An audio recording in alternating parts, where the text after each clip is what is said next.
Et si ce silence que tu vis n'était pas un oubli, mais une sélection? Dans un monde où chacun réclame d'entendre Dieu, peu se demandent s'ils ont été choisis pour porter sa voix. Car Dieu ne parle pas à n'importe qui. Il ne se révèle pas au hasard. Il dépose sa parole dans les cœurs qu'il a d'abord purifiés par le feu, façonnés dans l'épreuve, mis à part dans le secret. Si tu écoutes ce message aujourd'hui, ce n'est peut-être pas une simple coïncidence. C'est peut-être un appel. Dans cette vidéo, je vais te révéler 7 signes profonds qui montrent que tu as été choisi par Dieu. Reste jusqu'à la fin, car une prière puissante t'attend. Abonne-toi dès maintenant, aime cette vidéo et surtout, écris en commentaire. Je comprends maintenant pourquoi Dieu m'a isolé. Le ciel est sur le point de te parler. Dans toute l'Écriture, Dieu ne parle jamais au hasard. Il choisit, il prépare, il envoie. Quand l'Éternel s'adresse à Moïse, ce n'est qu'après 40 années de désert. Quand il appelle Samuel, c'est dans la solitude du sanctuaire, alors que la parole était rare. Quand Jésus dit à ses disciples, « Ce n'est pas vous qui m'avez choisi, mais moi je vous ai choisi ». Jean chapitre 15, verset 16. Il révèle un principe éternel. La voix de Dieu ne descend que sur ceux qu'il a désignés. Et cette désignation n'a rien à voir avec le mérite humain. Elle naît du plan divin, souvent caché aux yeux du monde. Aujourd'hui, beaucoup cherchent des paroles, mais peu cherchent à être des terres prêtes pour la semence divine. Voilà pourquoi cette vérité est négligée.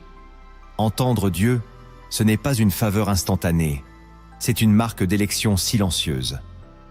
Si tu t'es toujours demandé pourquoi certains semblent marcher avec Dieu, tandis que d'autres restent dans l'obscurité, c'est ici que tout commence. Les signes de l'élection divine ne sont pas visibles aux yeux du monde, mais ils brûlent dans l'âme de ceux qui ont été mis à part. Voici maintenant les 7 signes profonds que Dieu t'a réellement choisi. Le premier signe que Dieu t'a choisi, c'est qu'il t'a isolé. Avant de parler, Dieu sépare. Il t'éloigne de tout ce qui te détournait de lui, parfois sans que tu comprennes pourquoi. Tu as vu des relations se briser, des opportunités se fermer, des saisons devenir silencieuses. Tu as senti une mise à part douloureuse, incomprise par les autres, mais permise par le ciel. L'isolement de Dieu n'est jamais un rejet, c'est une préparation. Il ne peut pas verser son feu dans un vase rempli de bruit. Comme Moïse conduit au désert, comme Élie caché au torrent de Kérit, comme Jean-Baptiste formé dans les lieux arides, Dieu te cache pour te sanctifier. Il retire les voix humaines pour que tu reconnaisses la sienne. Ce silence n'est pas un abandon, c'est une école. Une école dans laquelle tu apprends à discerner sa présence dans l'absence, à trouver sa lumière dans la nuit, à aimer sans recevoir, à obéir sans comprendre. Beaucoup confondent la foule avec la bénédiction, mais ceux que Dieu choisit doivent d'abord apprendre à marcher seuls. Ce n'est que lorsque tu acceptes cette solitude que Dieu commence à te parler dans le secret. Il ne s'adresse pas à ceux qui courent de distraction en distraction, mais à ceux qu'il a dépouillés de tout pour leur donner le trésor de sa voix. Si tu es dans cette saison, sache-le, tu n'as pas été abandonné, tu as été sélectionné. Car Dieu ne confie sa parole qu'à ceux qu'il peut d'abord mettre à part, purifier, dépouiller, puis établir. Ce que tu vis n'est pas une punition, c'est une distinction. Le désert ne t'éteint pas, il te prépare.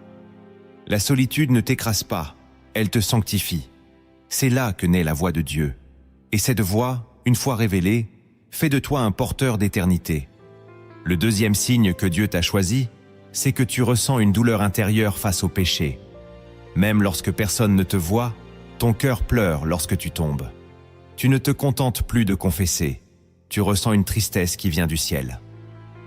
C'est la marque des élus. Le monde banalise le mal, mais eux le ressentent comme une blessure.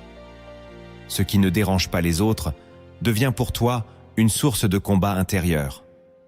Tu ne supportes plus les compromis, même les plus petits. Tu veux plaire à Dieu, pas aux hommes. Tu préfères perdre une opportunité plutôt que salir ton âme. Cette sensibilité n'est pas naturelle. C'est l'œuvre du Saint-Esprit qui t'a pris pour demeure. Ce feu qui brûle en toi, ce dégoût du péché, ce désir d'être pur, Ce ne sont pas des efforts religieux, ce sont des preuves d'élection. Car lorsque Dieu choisit un homme, il commence par placer sa loi dans son cœur. Tu n'agis plus seulement par peur de l'enfer, mais par amour de sa sainteté. Tu veux que tes pensées lui plaisent, que ton regard soit pur, que tes intentions soient vraies. Tu n'es pas parfait, mais tu es travaillé. Tu n'es pas sans faute, mais tu n'es plus indifférent. Et c'est là le signe. Tu ne peux plus vivre dans le compromis comme avant. Tu te sens étranglé dans le mensonge, vidé par l'orgueil, souillé par la jalousie, abattu par la convoitise. Ce n'est pas une fragilité psychologique, c'est une alarme divine. Dieu t'a choisi, et sa présence ne tolère plus ce que ton ancienne vie tolérait. Tu peux tromper les hommes, mais pas ton esprit. Il te rappelle, il te ramène, il te redresse. Car ceux qui l'aiment, il les discipline. Et cette discipline commence toujours par une douleur sainte face au péché. Si tu ressens cela, ne le repousse pas. Ne le noie pas dans le bruit. Reçois-le comme une preuve silencieuse que tu n'es pas abandonné, mais que tu es déjà marqué par sa main. Le troisième signe que Dieu t'a choisi, c'est que tu traverses des combats spirituels inhabituels. Dès que Dieu place sa main sur toi, les ténèbres réagissent. Tu ne l'as pas cherché, mais tu le vis. Tu sens un rejet sans cause, des résistances invisibles, des attaques soudaines. Parfois même, tu es épuisé sans raison. Ton sommeil est troublé, ton cœur alourdi, ton esprit agité. Tu n'es pas fou, tu es en guerre. Cette guerre est la confirmation que tu transportes quelque chose que l'ennemi veut éteindre. Tu déranges les puissances invisibles. Comme Joseph persécuté pour un rêve, comme David pour une onction, comme Daniel pour sa fidélité. Tu es ciblé non pour ce que tu as fait, mais pour ce que tu portes. Tu n'as pas demandé cette bataille, mais elle te prouve que le ciel a prononcé ton nom. Le monde ne comprend pas cette souffrance silencieuse. Même tes proches ne voient pas toujours ce que tu vis intérieurement. Mais Dieu, lui, sait que ton feu attire les serpents. Le combat que tu vis est proportionnel à la grandeur de ta mission. Si tu n'étais rien, l'ennemi ne s'acharnerait pas. Mais parce que tu es une menace, tu es attaqué. Ne baisse pas les bras. Cette épreuve n'est pas une preuve que Dieu est absent, mais qu'il est en train de t'établir. Chaque larme versée, chaque douleur supportée, chaque prière faite dans l'ombre forge ton autorité spirituelle. Et cette autorité n'est pas donnée à tous, elle est réservée à ceux qui résistent. Tu es peut-être fatigué, mais tu es sur le chemin de ton appel. Tiens ferme. Le feu ne t'anéantira pas, il te purifiera. Le quatrième signe que Dieu t'a choisi, c'est que ta conscience est attirée par des choses célestes, même sans explication. Depuis un certain temps, ton esprit cherche autre chose. Tu ressens un vide dans les choses ordinaires. Les distractions qui te comblaient hier ne suffisent plus. Tu es appelé à la profondeur. Tu ressens le besoin de prier sans raison précise, de lire la parole sans contrainte, de pleurer devant Dieu sans comprendre pourquoi. Ce tiraillement intérieur est le fruit d'une semence invisible plantée par le ciel. Dieu t'éveille. Il t'appelle doucement vers des choses éternelles. Tu n'as pas tout compris, mais tu sais que tu ne peux plus revenir en arrière. Cette soif que tu ressens, c'est la preuve que ton nom est déjà inscrit dans les desseins du royaume. L'Esprit te conduit vers des lieux où ton entourage ne veut pas aller. Tu es attiré par la lumière, et cette lumière révèle en toi un désir que le monde ne peut satisfaire. Tu cherches la vérité, pas les discours. Tu veux du réel, pas du religieux. Ce mouvement intérieur, c'est le langage secret de Dieu avec les siens. Il te parle sans mots, mais ton âme l'entend. Il te pousse sans bruit, mais ton cœur répond. Ne néglige pas cette attirance. Ne l'étouffe pas avec les urgences du quotidien. C'est le début de ton appel. Lorsque Dieu choisit, il attire d'abord. Il suscite un feu discret qui deviendra un jour flamme manifeste. Et cette flamme, c'est ton identité cachée. Le ciel te regarde. Le cinquième signe que Dieu t'a choisi, c'est que tu sens une compassion étrange pour les âmes. Tu pleures pour ceux que tu ne connais pas. Tu pries pour des situations qui ne te concernent pas. Tu ressens un fardeau que les autres trouvent étrange, mais qui brûle en toi comme une urgence. Ce n'est pas de l'émotion, c'est une intercession. Le Saint-Esprit t'a placé au milieu de la brèche. Comme Néhémie devant Jérusalem détruite, comme Ézéchiel devant les ossements desséchés, comme Jésus devant la foule sans berger, tu es saisi par une douleur céleste. Tu ressens ce que Dieu ressent. Tu vois la souffrance derrière les apparences. Tu es parfois submergé, mais tu ne peux pas faire semblant. C'est un signe que tu as été choisi pour porter un message, pour devenir une voix. Dieu ne confie pas son cœur à n'importe qui. S'il t'a permis de sentir son fardeau, c'est qu'il t'a trouvé digne de le représenter. Ce n'est pas un don à exposer, c'est une croix à porter. Tu es peut-être discret, inconnu, silencieux, mais dans l'invisible, tu es un veilleur. Et cette compassion surnaturelle te distingue. Elle n'est pas là pour t'émouvoir, mais pour t'envoyer. Elle est le début de ton appel prophétique. Elle est la preuve que ton esprit est connecté au ciel. Écris en commentaire. Je comprends maintenant pourquoi je ressens cette compassion étrange. Car ce que tu ressens n'est pas une faiblesse, c'est la marque secrète des choisis. Le 6e signe que Dieu t'a choisi, c'est que tu as survécu à ce qui aurait dû te détruire. Tu as traversé des tempêtes que d'autres n'auraient pas supportées.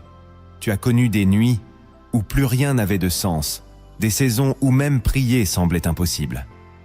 Tu as été trahi, rejeté, abandonné, et pourtant, tu es encore là, debout, brisé peut-être, mais respirant encore. Et ce souffle, ce simple fait que tu sois encore en vie, est une déclaration du ciel. Dieu t'a gardé. Si l'ennemi avait eu le dernier mot, tu serais tombé depuis longtemps. Mais quelqu'un a intercédé pour toi. Quelqu'un t'a porté quand tu ne pouvais plus marcher. Tu pensais que tu étais seul, mais les anges t'ont entouré. Tu croyais que Dieu t'avait oublié, mais il veillait sur chaque battement de ton cœur. Ce que tu as traversé n'était pas un hasard. C'était une fournaise, mais pas une tombe. Comme les 3 Hébreux dans le feu, tu n'étais pas seul. Quelqu'un marchait avec toi. Ce miracle silencieux que personne ne comprend, ta survie, est l'un des plus puissants signes que tu as été choisi. Car Dieu ne préserve que ce qu'il a l'intention d'utiliser. Il ne te laisse pas mourir dans la confusion, parce que ton histoire porte un message. Tu es un témoin. Même dans ta faiblesse, même avec tes cicatrices, il a déposé quelque chose en toi. Ce n'est pas ton intelligence qui t'a sauvé, ni ta force, ni ton entourage. C'est sa main invisible. Tu n'es pas encore arrivé, mais tu es encore vivant. Et cela suffit à prouver que le ciel n'en a pas fini avec toi. Il y a un appel sur ta vie, et le feu n'a pas pu le brûler.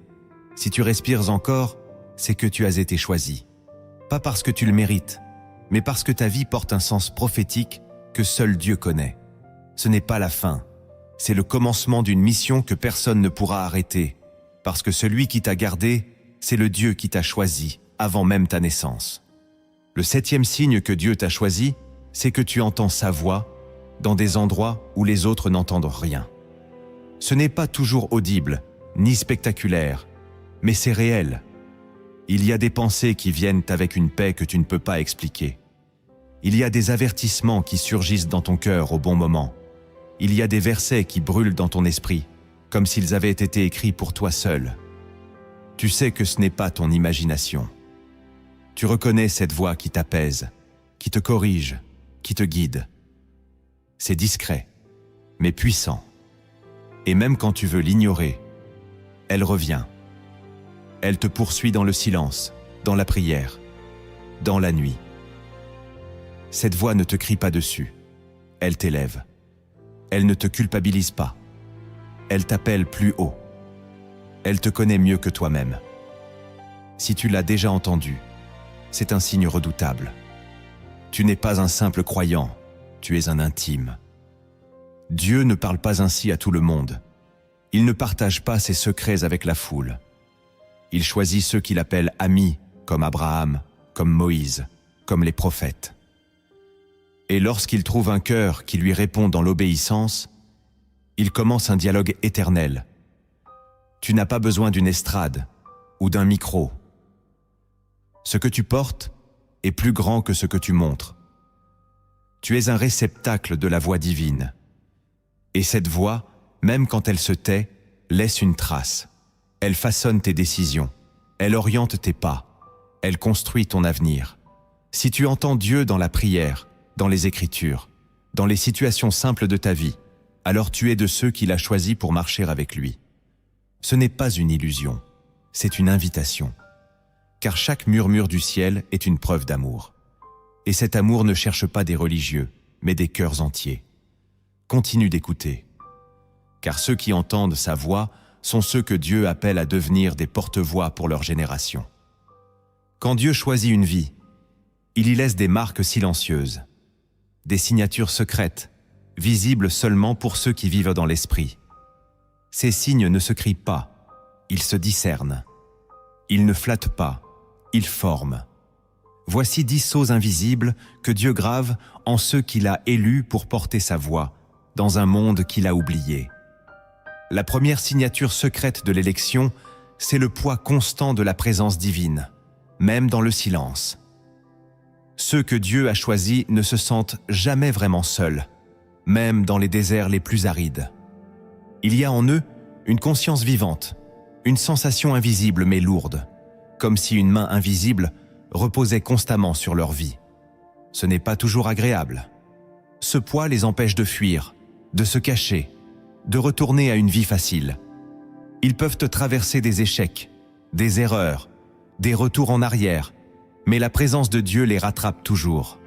Ce n'est pas un sentiment euphorique permanent, mais une gravité sainte qui les suit, les enveloppe, les rappelle à l'ordre. Même lorsqu'ils veulent abandonner, ils sentent que quelque chose les retient. Cette pesanteur de la gloire de Dieu devient une barrière contre la superficialité. Ils ne peuvent pas vivre comme les autres. Même dans le péché, même dans la rébellion, la présence de Dieu les dérange. C'est une signature. Le ciel a déjà mis son empreinte sur leur âme.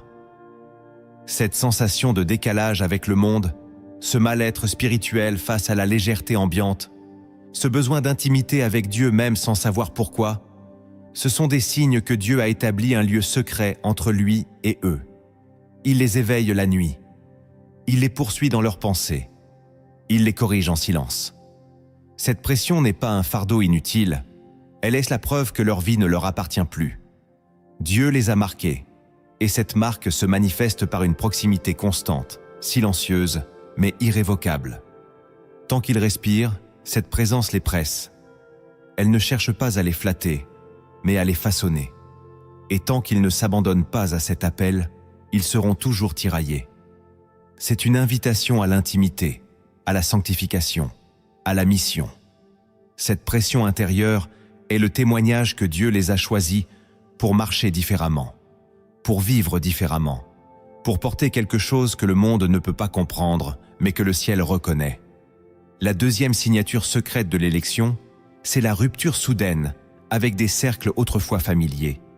Lorsqu'un homme ou une femme est choisi par Dieu, il arrive que le Seigneur opère une séparation sans explication logique. Des amitiés s'éteignent, des relations s'éloignent, des connexions se brisent comme si une main invisible coupait des fils. Ce n'est pas toujours provoqué, ce n'est même pas toujours compris. Mais c'est intentionnel. Car certains liens, bien que confortables, deviennent des prisons spirituelles. Dieu ne partage pas l'espace de son appel avec des alliances toxiques. Il nettoie, il épure, il filtre. Ceux qu'il choisit doivent parfois perdre leur entourage pour retrouver leur identité. Ce détachement n'est pas de la solitude, c'est de la protection. Il ne s'agit pas d'arrogance spirituelle, mais d'obéissance silencieuse. Dieu retire ce qui te ralentit, même si ton cœur ne l'accepte pas tout de suite. Il t'arrache à des endroits où tu t'étais installé, non parce qu'ils étaient mauvais, mais parce qu'ils n'étaient pas la destination.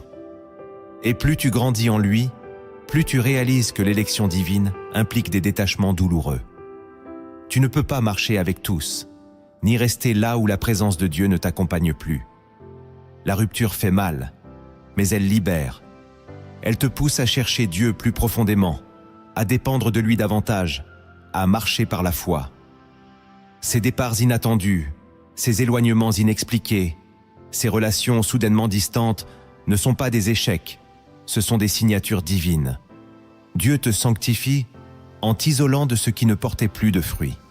Et ceux qui persistent à le suivre finissent toujours par comprendre que chaque perte était une porte vers une plus grande intimité. L'élu n'est pas quelqu'un qui garde tout, c'est quelqu'un que Dieu garde à part. Et pour cela, il coupe ce qui entrave, il sépare ce qui étouffe, il ferme ce qui distrait. Si tu vis ce genre de séparation, ne te lamente pas. Dis-toi simplement, le ciel est en train de signer mon âme. La troisième signature secrète de l'élection, c'est l'aspiration irrépressible à la sainteté, même dans un monde corrompu. Ceux que Dieu a choisis sont animés par un feu intérieur qui les pousse à se purifier encore et encore. Ce n'est pas une pression extérieure ou une obligation religieuse. C'est une soif brûlante de ressembler à Christ, de lui plaire dans les détails les plus cachés. Leur conscience est sensible, leur regard est vigilant, leur cœur est inquiet lorsqu'ils s'écartent, ne serait-ce qu'un instant. Ils ne tolèrent plus ce que le monde banalise. Ils ne se comparent plus aux autres, mais à la lumière de Dieu. Et cette lumière révèle chaque tâche, chaque orgueil, chaque pensée tordue. Leurs prières sont pleines de larmes, non pas parce qu'ils cherchent la perfection, mais parce qu'ils ont vu la beauté du Saint et qu'ils ne veulent plus le déshonorer. Même au milieu de la tentation, même dans l'échec, ils se relèvent avec ce cri. « Seigneur, purifie-moi encore ». Cette soif de sainteté est une signature céleste, car Dieu ne donne pas cette fin à tout le monde. Beaucoup cherchent les bénédictions, mais peu cherchent la sanctification. Mais ceux qu'il choisit, il les façonne. Et cette formation commence toujours par une séparation intérieure, une guerre contre soi, contre le péché, contre les habitudes anciennes. Ils sont travaillés de l'intérieur. Chaque faute les blesse.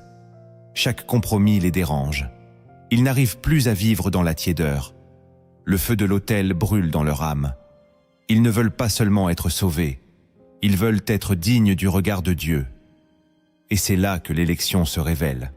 Dans le refus d'être superficiel, dans la volonté de mourir à soi pour vivre en Christ. Cette sainteté n'est pas une façade, c'est une transformation lente, profonde, douloureuse parfois, mais glorieuse. Car Dieu ne se révèle pas à ceux qui le cherchent du bout des lèvres, mais à ceux qui le poursuivent jusqu'à l'autel. Et ce feu, s'il est en toi, est la preuve que tu as été choisi pour porter sa lumière sans compromis.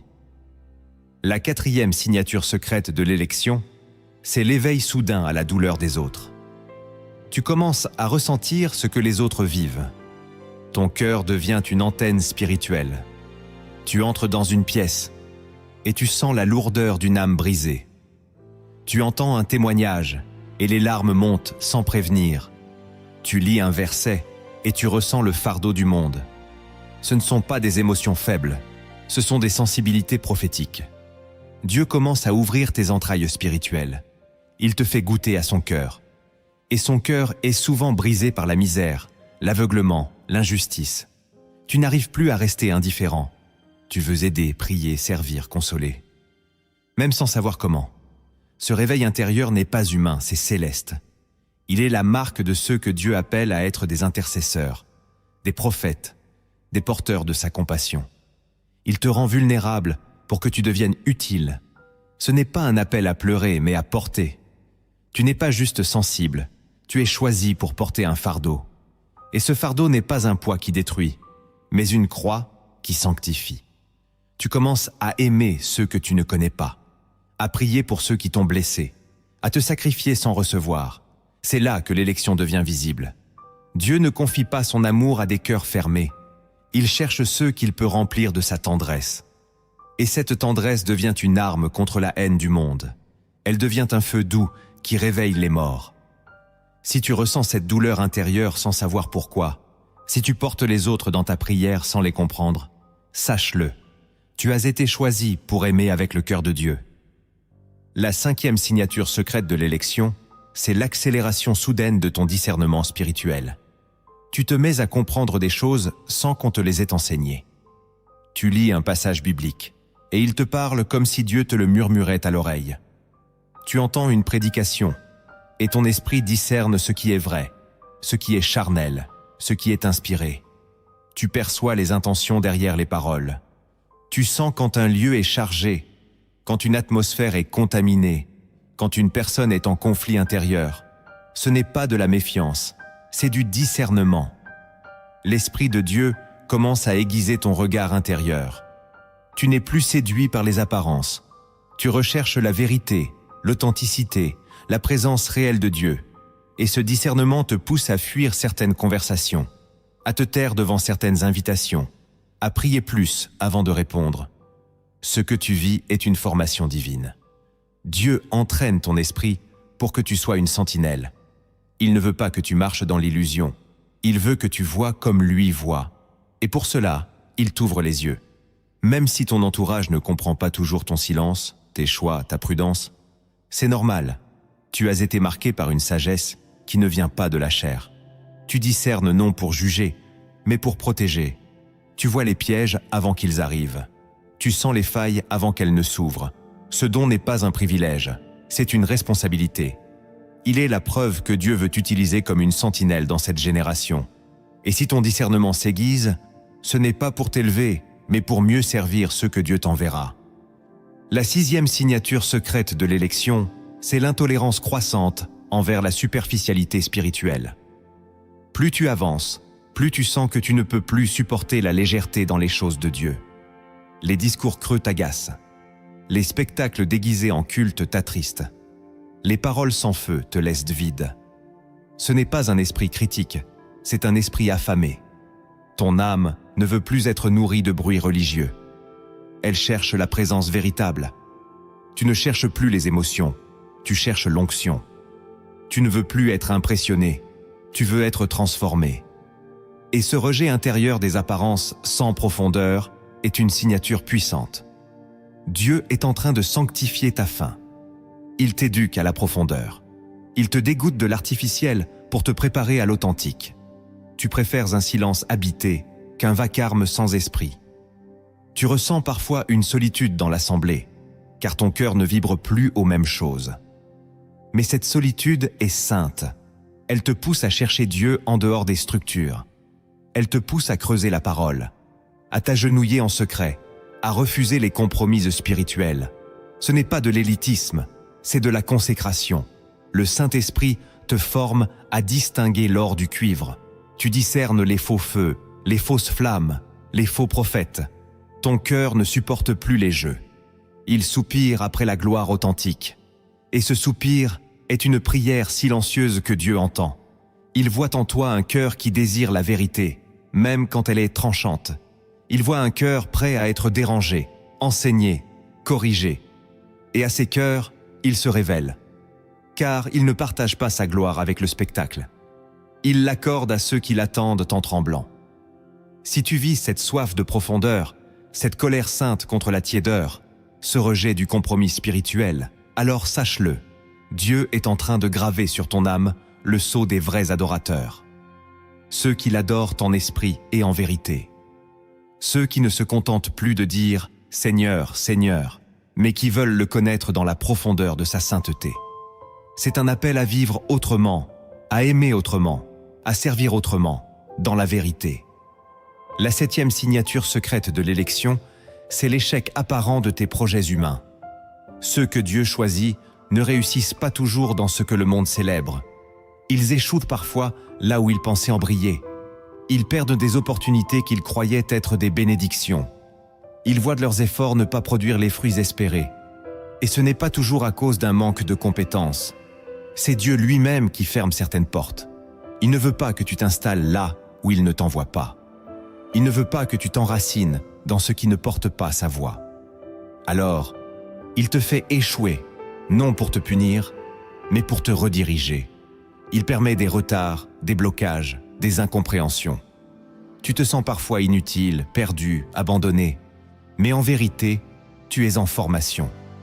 L'échec devient ton professeur. Il te débarrasse de l'orgueil, du contrôle, de la vanité. Il te vide pour que Dieu te remplisse. Ce vide est sacré. Il prépare ton esprit à recevoir non pas ce que tu veux, mais ce que Dieu a prévu. Ceux qui réussissent tout du premier coup peuvent croire que cela vient d'eux. Mais ceux qui ont été brisés savent que tout vient d'en haut. Ils ne peuvent plus se glorifier. Ils marchent avec humilité parce qu'ils ont connu la confusion. Et cette confusion, Dieu l'a utilisée pour les purifier. Il t'a fait rater pour te redresser. Il t'a laissé tomber pour t'enseigner à t'appuyer sur lui. Il a cassé ton plan pour révéler le sien. Et lorsque tu entres enfin dans ton appel, tu comprends que chaque échec était un détour prophétique. Si tu as vécu ce genre de chute, ce genre d'arrêt, ne te décourage pas. Ce n'est pas une fin, c'est une signature. Le ciel te prépare. Et ce que Dieu prépare en secret sera un jour révélé dans la gloire. La 8e signature secrète de l'élection, c'est l'obsession croissante pour l'obéissance. Même dans les détails, les personnes choisies par Dieu ne peuvent plus ignorer les petites directions du Saint-Esprit. Un simple mot dans la prière, un verset souligné, une conviction soudaine les pousse à obéir. Ils ne sont plus conduits par le visible, mais par une voie intérieure de plus en plus précise. Dieu les entraîne à marcher par l'obéissance radicale. Ils refusent les compromis, même invisibles. Ils renoncent à des choses qui ne sont pas mauvaises en soi, mais qui ne sont plus utiles dans leur appel. Ils écoutent quand Dieu leur dit d'attendre. Ils reculent quand l'Esprit leur dit de ne pas avancer. Ils ferment leur bouche quand leur chair voudrait répondre. Ils savent que l'obéissance vaut mieux que le sacrifice. Et cette sensibilité ne vient pas d'eux. Elle est donnée. C'est le fruit d'un cœur transformé. Le Saint-Esprit devient leur conseiller permanent. Et chaque choix devient une prière. Ils demandent avant d'agir. Ils consultent avant de parler. Ils s'arrêtent au moindre avertissement. Cette discipline intérieure, ce respect du rythme divin, cette crainte douce mais constante, est une signature secrète de Dieu. Elle distingue les appelés des choisis. Car les appelés entendent, mais les choisis obéissent. Ils ne se contentent pas d'écouter les messages. Ils deviennent des messages vivants. Leur vie parle. Leur silence parle. Leur attitude parle. Et Dieu se sert de leur obéissance pour toucher d'autres cœurs. C'est par eux que l'ordre du ciel s'incarne sur la terre. Si tu sens cette obsession croissante de marcher selon la volonté de Dieu, même dans ce qui semble petit ou insignifiant, sache-le. C'est l'Esprit qui t'a saisi. Ce n'est plus toi qui vis, c'est Christ qui vit en toi. Et cette soumission intérieure est une preuve éclatante que tu as été choisi pour marcher dans une alliance plus profonde. La 9e signature secrète de l'élection, c'est la perte d'intérêt pour ta propre gloire. Plus Dieu te marque, moins tu veux être vu. Tu ne cherches plus la reconnaissance. Tu ne cours plus après les éloges. Tu veux juste que Dieu soit glorifié, même si ton nom est oublié, même si ton œuvre est invisible. Cette perte d'intérêt pour toi-même n'est pas naturelle. Elle est spirituelle. C'est Dieu qui te dépouille. Il détruit l'idole de l'image, l'idole du contrôle, l'idole de la réussite personnelle. Tu commences à comprendre que le vrai succès, c'est l'obéissance. Que la vraie grandeur, c'est de servir sans être applaudi. Tu n'es plus obsédé par ton impact, mais par sa présence. Tu préfères perdre une opportunité plutôt que d'être en dehors de sa volonté. Cette humilité n'est pas de la passivité, c'est de la maturité. Elle prouve que tu n'es plus en train de construire ton royaume, mais que tu cherches d'abord le royaume de Dieu. C'est ainsi que Dieu te fait grandir. Il cache les choisis avant de les révéler. Il les forme dans l'anonymat. Et lorsque le temps arrive, il les utilise sans qu'ils se glorifient. Si tu ressens cela, si tu veux t'effacer pour que Christ seul brille, alors partage cette vidéo. Car tu fais partie de ceux que Dieu prépare pour des œuvres qui ne sont pas humaines, mais célestes. La 10e signature secrète de l'élection, c'est la constance dans la foi malgré l'absence de résultats visibles. Tu pries, tu sèmes, tu obéis, et pourtant, rien ne semble bouger. Le ciel paraît fermé, les promesses tardent, les fruits se font attendre. Et malgré tout cela, tu continues. Tu ne cesses pas de croire, tu ne cesses pas d'espérer, tu ne cesses pas de marcher. C'est là que Dieu voit ta foi authentique. Elle ne dépend pas des miracles, elle ne dépend pas des applaudissements. Elle repose sur une confiance nue, une fidélité brute. Cette foi silencieuse, est l'une des plus grandes preuves d'élection, car seul un cœur saisi par Dieu peut continuer quand tout semble sec. Abraham a cru, même quand tout en lui criait que c'était impossible. Job a adoré, même quand il avait tout perdu. Jésus a obéi, même quand la croix s'approchait. Cette foi sans récompense immédiate est une arme puissante. Elle crie au ciel, « Je crois en toi, pas en ce que je vois. » Et cette fois, Dieu la récompense. Pas toujours maintenant, mais toujours au bon moment.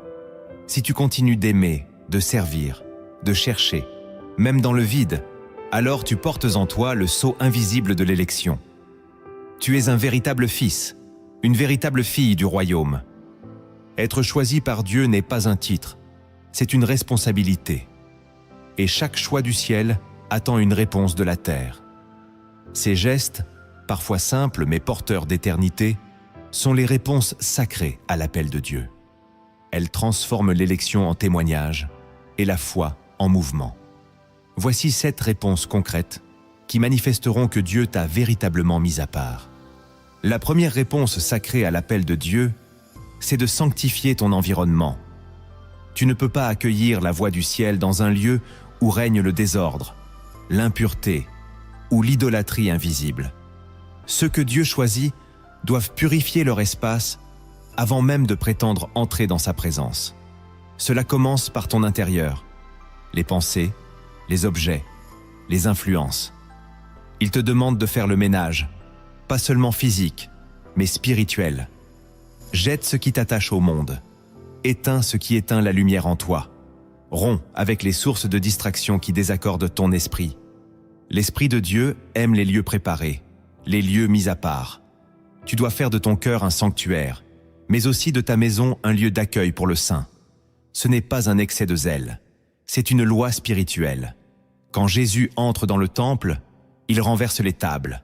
Il ne négocie pas avec le chaos. Il impose la sainteté. Ce même Jésus veut entrer chez toi, mais il commence par demander « As-tu nettoyé l'autel ?» Car l'appel divin ne supporte pas la compromission. Tu ne peux pas prier dans un lieu contaminé. Tu ne peux pas entendre dans un lieu brouillé. Sanctifier ton environnement, c'est créer une atmosphère où Dieu peut demeurer, pas seulement passer. Cela peut être invisible aux yeux des autres, mais dans l'invisible, le changement est radical. Tu dois oindre ton espace de prière, couper les accès à ce qui nourrit la chair, instaurer la paix là où régnaient les bruits du monde. C'est une guerre silencieuse contre les influences occultes, les habitudes paresseuses, les objets inutiles qui polluent ton atmosphère. Et c'est aussi une déclaration. « Seigneur, je prépare un lieu pour toi. » L'élu ne vit pas dans le désordre. Il construit un espace pour accueillir l'ordre de Dieu. Si tu veux que la voix du ciel résonne en toi, commence par répondre par cet acte. Sanctifie ton environnement, car là où l'atmosphère change, la présence descend. La deuxième réponse sacrée à l'appel de Dieu, c'est de reconstruire ton autel personnel. Beaucoup veulent entendre Dieu, mais négligeant l'autel. L'autel n'est pas un lieu géographique, c'est un rendez-vous sacré entre ton âme et ton Créateur. C'est là que les élus déposent leur vie chaque jour, sans bruit, sans témoin, sans masque. Il ne s'agit pas de prier occasionnellement, mais de bâtir un lieu de rencontre. Le problème n'est pas que Dieu ne parle pas, mais que l'autel est abandonné. Tu veux sa voix, mais il attend ta constance. Il ne veut pas des visites passagères, il veut une habitation fidèle. L'autel est l'endroit où tu meurs à toi-même, où tu offres ta volonté, où tu pleures sans honte, où tu entres dans sa lumière même avec tes ténèbres. C'est là que le feu descend. Mais Dieu n'envoie pas le feu sur un autel brisé. Tu dois le réparer, pierre après pierre. Discipline, silence, écoute, soumission. Il ne suffit pas de parler, il faut rester. Il ne suffit pas d'écouter, il faut se taire. Dieu veut faire de toi un homme ou une femme d'autel, pas de surface.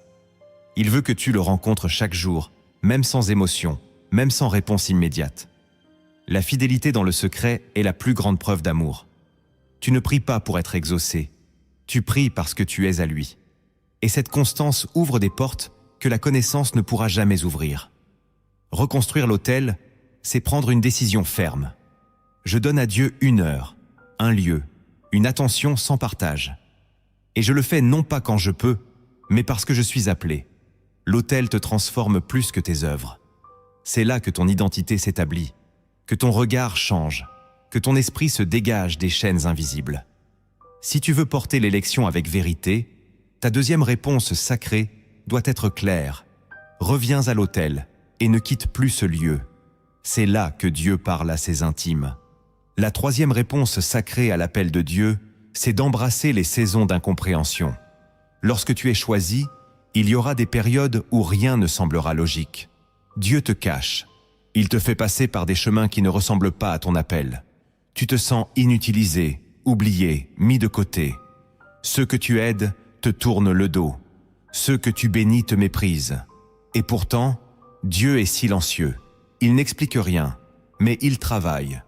Ce silence apparent est l'un des plus grands outils de Dieu. Il ne parle pas toujours pour t'informer, mais pour t'éprouver. Et ta réponse doit être l'acceptation. Non pas résignation, mais confiance.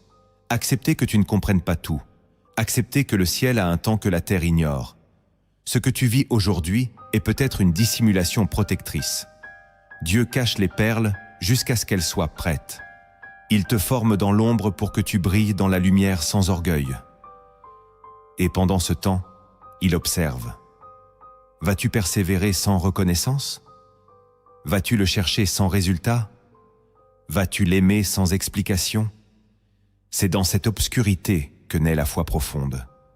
Non plus une foi fondée sur les promesses visibles, mais sur la fidélité nue de Dieu.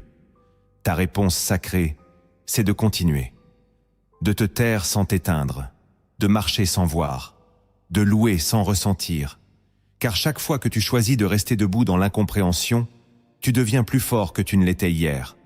Et ce que Dieu prépare dépasse ce que tu vis. Mais il ne confie pas sa gloire à ceux qui fuient dans l'ombre. Il l'accorde à ceux qui acceptent d'y être formés. Si tu es dans une saison de confusion, ne cherche pas à la fuir. Réponds en confiance. Réponds par la foi. Dis simplement « Je ne comprends pas, mais je te fais confiance ». C'est là que tu prouveras que tu n'as pas seulement été appelé, mais que tu es prêt à être établi. La quatrième réponse sacrée à l'appel de Dieu, c'est de rééduquer ton langage. La bouche d'un élu n'est pas une bouche ordinaire. Elle construit ou détruit, elle bénit ou condamne. Lorsque Dieu t'appelle, il commence souvent par toucher ta langue. Comme pour Ésaïe, il place un charbon ardent sur tes lèvres pour les purifier. Car tu ne peux pas porter la voix de Dieu si ta langue trahit ton identité. Les élus doivent apprendre à parler comme des ambassadeurs du ciel. Cela signifie refuser les paroles vaines, les murmures, les critiques, les jérémiades. Tu dois apprendre à te taire quand la chair veut parler. Tu dois choisir la bénédiction, même quand l'offense veut jaillir. Ton langage doit devenir un canal d'édification, un vecteur de vie. Dieu ne t'utilisera pas pleinement tant que ta bouche ne sera pas soumise à son esprit. Car la bouche révèle le cœur. Et si ton cœur est à lui, ta langue doit l'être aussi. Tu ne peux pas demander la puissance de Dieu avec une langue double. Tu dois rééduquer ton vocabulaire, surveiller tes déclarations, choisir la vie dans chaque mot. Ce n'est pas de l'hypocrisie, c'est de la discipline spirituelle. Ce que tu dis façonne ton atmosphère. Et plus tu parles selon Dieu, plus ton environnement s'aligne sur sa volonté. Cela demande un effort, une vigilance, une repentance constante. Mais c'est une réponse sacrée. Seigneur, je veux que ma bouche te glorifie, même dans la douleur, même dans l'injustice, même dans l'attente. Tu deviens un porte-voix du royaume. Et ce que tu prononces portera du fruit. Si tu veux marcher dans la profondeur de ton appel, commence par cette discipline. Rééduque ton langage. Car un élu qui parle n'importe comment finira par perdre ce que Dieu voulait lui confier. Que tes paroles soient un autel, pas un poison. La cinquième réponse sacrée à l'appel de Dieu, c'est d'aimer radicalement, même ceux qui ne t'aiment pas. Ce n'est pas naturel, ce n'est pas humain, mais c'est divin. Ceux que Dieu choisit doivent t'aimer sans attendre de retour. Ils doivent bénir ceux qui les maudissent, prier pour ceux qui les haïssent, tendre la main à ceux qui les ont blessés. Ce n'est pas de la faiblesse, c'est de la puissance. Car seul l'amour de Dieu peut briser les chaînes de la haine. Aimer ainsi, c'est ressembler à Christ. Sur la croix, il n'a pas demandé justice. Il a dit « Père, pardonne-leur ». Cet amour-là ne vient pas de toi, il vient du Saint-Esprit. Mais il demande ta coopération. Il faut accepter d'aimer ceux qui ne méritent pas. Il faut accepter de tendre la joue, de laver les pieds, de servir sans être servi. C'est là que ton élection devient visible.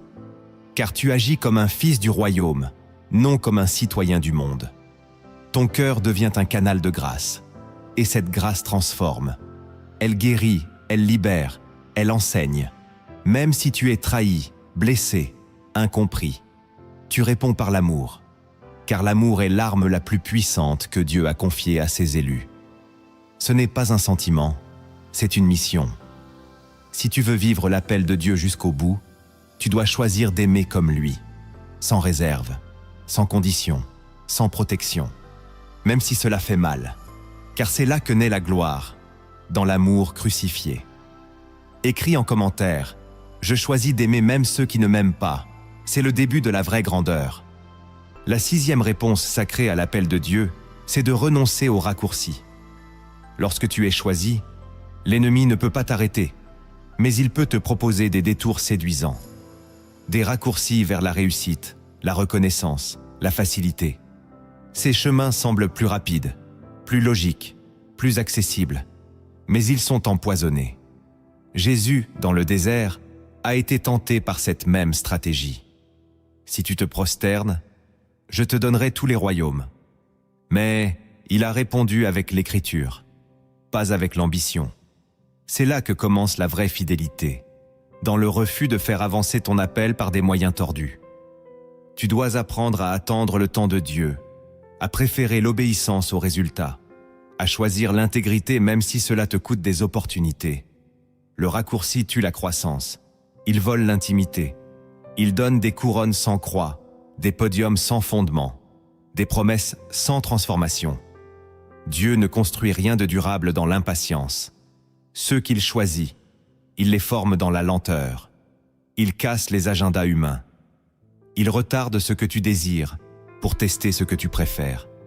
Veux-tu sa main ou son cœur? Veux-tu sa gloire ou ton confort? Renoncer aux raccourcis, c'est poser cet acte prophétique. Je ne bâtirai rien que Dieu n'a pas autorisé. Je ne chercherai pas à me promouvoir. Je ne forcerai pas les portes. J'attendrai qu'il les ouvre. Ce renoncement est douloureux, mais il te protège. Il t'empêche de porter un fardeau trop tôt, d'exposer une onction non formée, d'aller là où Dieu ne t'a jamais envoyé. Si tu sens cette tentation de hâter le processus, de tricher avec le temps, de séduire plutôt que de servir, arrête-toi. Reviens à l'autel. Reviens à la voix. Dis-lui: Seigneur, même si tu tardes, je ne bougerai pas sans toi. C'est dans ce refus que naît ta stabilité. Le monde te presse, mais Dieu t'établit.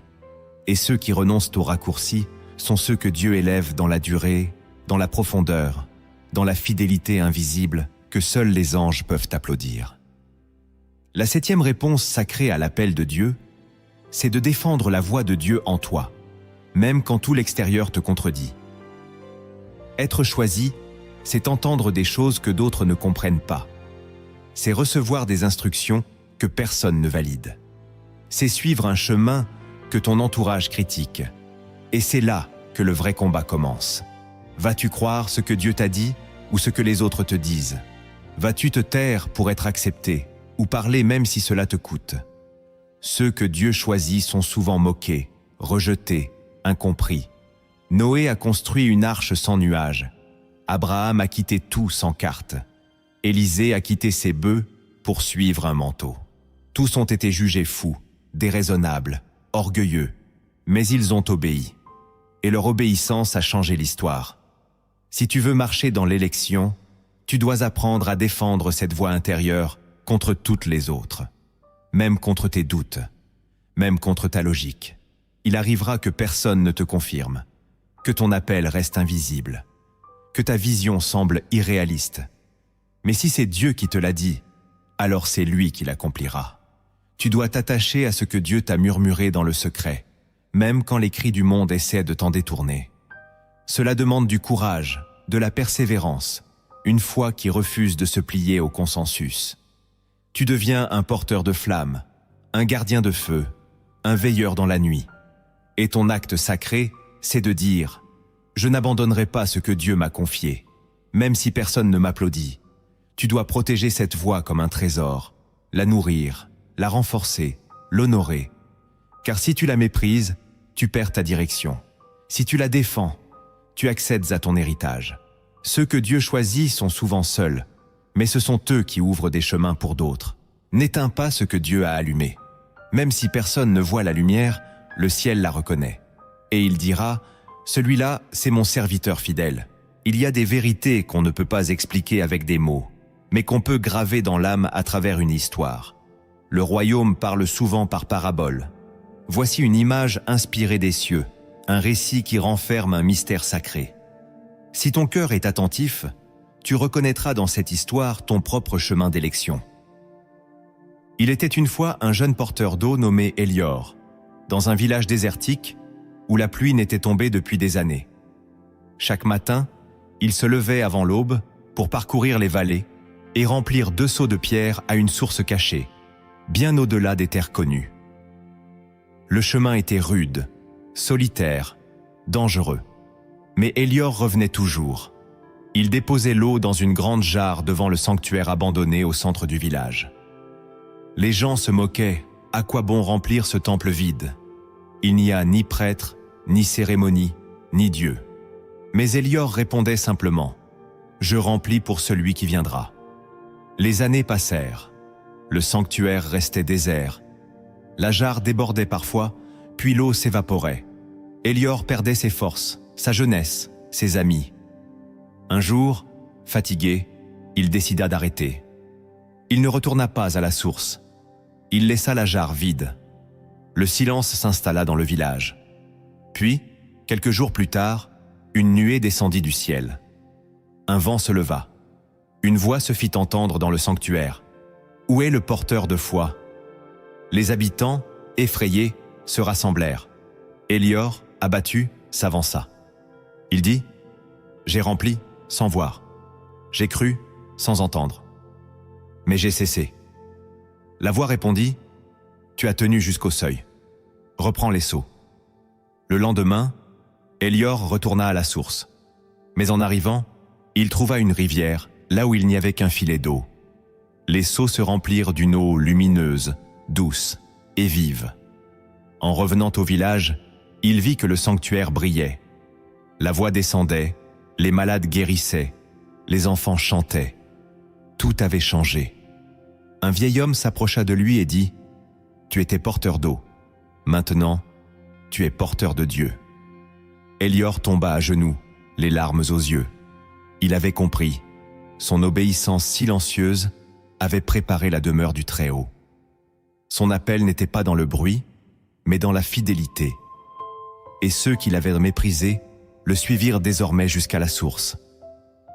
Dieu ne t'appelle pas pour les résultats immédiats, mais pour la fidélité invisible. Comme Elior, tu es peut-être en train de remplir une jarre que personne ne regarde, dans un sanctuaire abandonné par les hommes.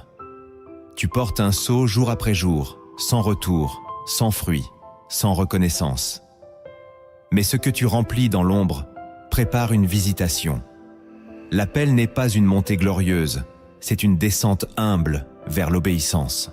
Celui qui tient malgré le vide est celui que Dieu établit au jour de sa gloire. Ne cesse pas de porter l'eau, car un jour, la source changera, le sanctuaire brillera, et ta fidélité silencieuse deviendra un torrent de présence divine pour les autres. Dieu cherche encore des Elior, ceux qui croient quand tout est sec. Et si tu écoutes encore, c'est que tu en fais peut-être déjà partie.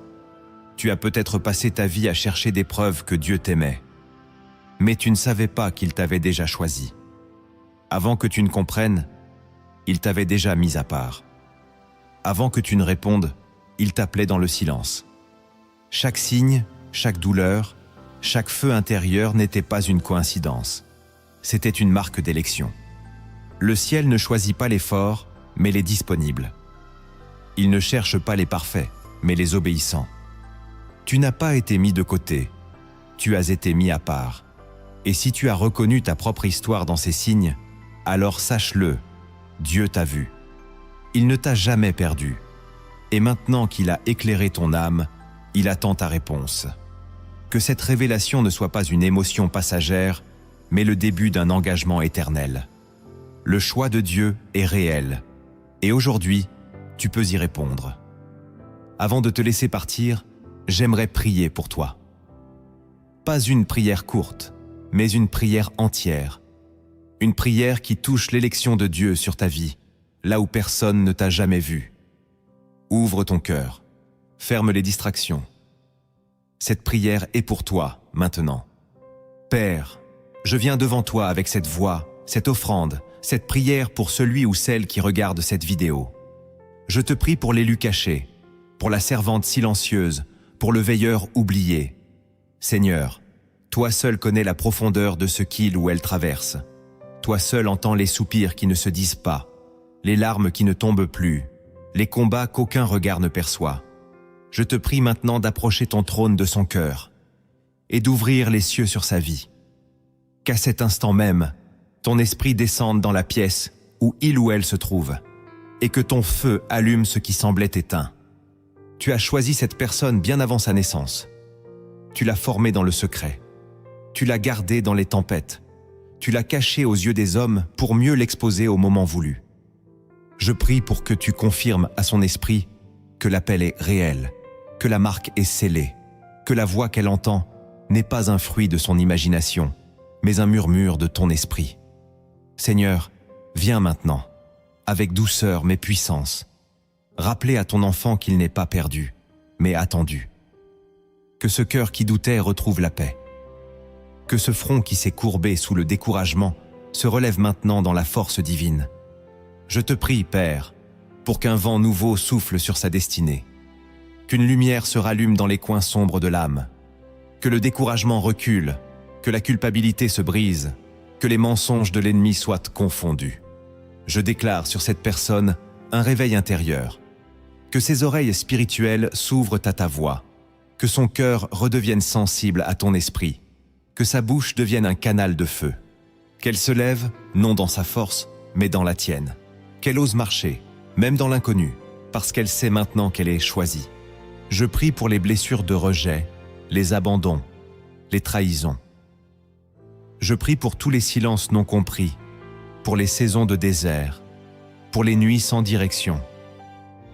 Seigneur, fais comprendre à ton enfant que tu étais là, même quand tu semblais absent, que chaque épreuve n'était pas un oubli, mais une formation.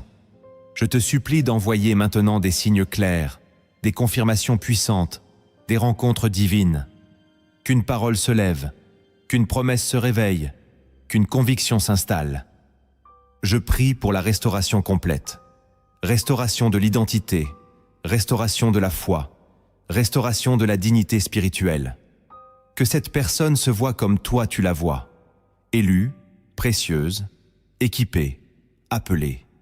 Je brise les étiquettes du passé, les paroles assassines, les verdicts humains. Je renverse toute forteresse mentale, toute accusation intérieure, toute barrière émotionnelle, et je proclame la liberté des enfants de Dieu sur sa vie. Que cette personne devienne un vase d'honneur, un instrument mis à part, un flambeau dans l'obscurité. Je te prie maintenant, Seigneur, de renouveler son autel intérieur, qu'il ou elle reprenne goût à la prière, qu'une soif de ta parole renaisse, que le feu sacré de l'intimité avec toi consume tout ce qui n'est pas toi. Que cette personne reçoive le courage de sanctifier son environnement, de choisir la vérité, d'aimer même les ennemis, de pardonner l'impardonnable, de recommencer là où elle pensait que tout était fini. Je prie aussi pour sa maison, que la paix de Dieu y règne, que les conflits cessent, que les tensions invisibles se dissolvent, que ton règne vienne dans son couple, ses enfants, ses relations.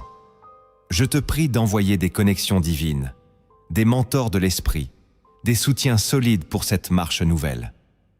Entoure cette personne, Seigneur, de ton armée invisible. Je te prie pour sa mission. Que ce ne soit plus un rêve flou, mais une direction claire. Donne-lui des paroles spécifiques. Donne-lui des étapes précises. Parle-lui dans le secret. Qu'il ou elle reçoive des instructions célestes, des stratégies du royaume, des révélations prophétiques. Donne-lui le courage de dire non aux raccourcis, de défendre la voie que tu as mise en lui, ou elle, même face à l'incompréhension. Je te prie, Seigneur, pour que la visitation commence maintenant. Que cette vidéo ne soit pas juste une écoute de plus, mais un rendez-vous divin. Qu'un feu prenne, qu'une foi se lève, qu'une décision naisse. Je te rends gloire, parce que je sais que tu es en train d'agir, là où je ne vois pas, mais où toi tu es. Père, marque cette personne, signe-la de ton sceau, établis-la, qu'elle ne retourne jamais en arrière, et que toute la gloire te revienne, maintenant et pour toujours. Amen. Si tu sais maintenant que tu as été choisi, ne garde pas cette lumière pour toi. Partage cette vidéo à quelqu'un qui traverse le doute. Abonne-toi si tu veux continuer à entendre des paroles qui nourrissent ton appel. Et surtout, écris en commentaire. Je ne doute plus, j'ai été choisi par Dieu. Ce n'est que le commencement. Que la paix du Saint-Esprit t'accompagne.